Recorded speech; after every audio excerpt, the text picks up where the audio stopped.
VK news, राष्ट्र के नाम।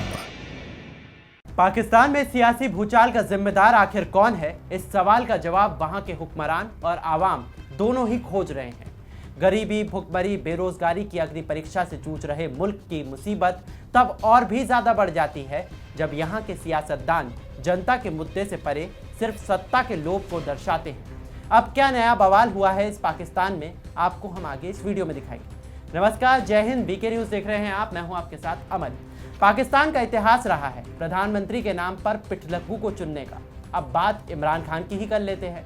क्रिकेट की पिच पर कभी अपना जलवा बिखेर चुके इमरान खान सियासत के अंदर हमेशा ही हिट विकेट हुए हैं। उनके अजीबोगरीब बयान, फेल विदेश नीति और रक्षा के क्षेत्र पर फोकस सभी बेकार रहे हैं। अब जब नियाजी पर संकट के काले बादल छा गए हैं तो ऐसे में चाटुकार को भारत की याद सता रही है। उन्होंने अपने एक संबोधन में भारत की तारीफों में कसीदे पढ़े हैं। उन्होंने इस दौरान पीएम मोदी की भी जमकर तारीफ की।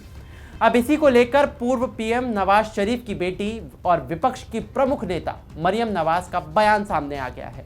मरियम नवाज ने इमरान खान को इस दौरान जमकर लताड़ा और कहा कि भारत की तारीफों के कसीदे पढ़ने वाले इमरान खान को ये बात भूलनी नहीं चाहिए कि वहां पर पूर्व प्रधानमंत्री अटल बिहारी वाजपेयी की सरकार महज एक वोट से गिर गई थी। वहीं एक वोट से हारने के बावजूद भी उन्होंने किसी भी तरह से संविधान, लोकतंत्र और नैतिकता के साथ कोई खिलवाड़ नहीं किया था।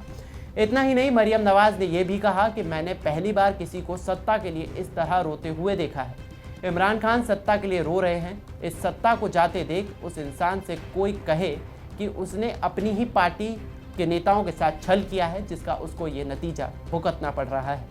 बता दें कि 8 मार्च को जब से पाकिस्तान नेशनल असेंबली में इमरान के खिलाफ अविश्वास प्रस्ताव को पेश किया गया है, तब से ही नियाजी बार बार भारत और मोदी सरकार की तारीफ में कसीदे पढ़ रहे हैं, जिसकी वजह से मरियम उनसे बहुत बुरी तरह से जुड़ गई हैं। इतना ही नहीं, इमरान को मरियम का ये साफ संदेश है कि अगर आपको भारत इतना ही ज़्यादा पसंद है और आप भारत में बहुत ज़्यादा सुरक्षित महसूस करते हैं, तो आप क्यों ना भारत में ही शिफ्ट हो जाएं और पाकिस्तान की ज़िंदगी छोड़ दें।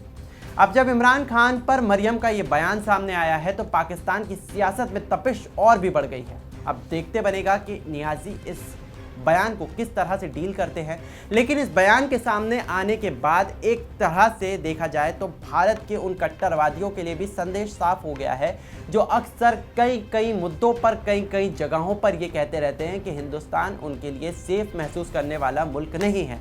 अब जब पड़ोसी देश पाकिस्तान के प्रधानमंत्री, यानी कि पूर्व प्रधानमंत्री आप कह सकते हैं, कार्यवाहक प्रधानमंत्री कह सकते हैं, क्योंकि उनका अभी क्या कुछ होना है वो आगे वक्त बताएगा, लेकिन पाकिस्तान की इतनी बड़ी शख्सियत अगर खुद ये कह रही है कि हिंदुस्तान बहुत ही ज़्यादा सुरक्षित मुल्क है, हिंदुस्तान हमेशा अपनी बातों पर अड़िग रहा है, हिंदुस्तान की आंख में आंख डालकर उसको डराने वाला दूसरा देश का कोई, दुनिया का कोई भी मुल्क नहीं है, तो आप समझ सकते हैं कि भारत की क्या ताकत है, जिसको विदेशी ताकतें और विदेशी मुल्क भी अब समझते हैं। तो ये कट्टरवादी जो संगठन हैं, जो भारत में लगातार ये कहते हैं कि वो असुरक्षित महसूस कर रहे हैं, उनके लिए भी सीधा संदेश है कि भाई पड़ोसी देश तो लगातार अब भारत में आने की बात कर रहे हैं, लेकिन आप किस तरह से भारत में बैठकर झूठ की सियासत कर रहे हैं, भारत को बदनाम करने की कोशिश कर रहे हैं। आपको यहाँ से शर्म आनी चाहिए और सीखना चाहिए दूसरे देशों से कि किस तरह से भारत अपनी विदेश नीति को लेकर अड़िग है।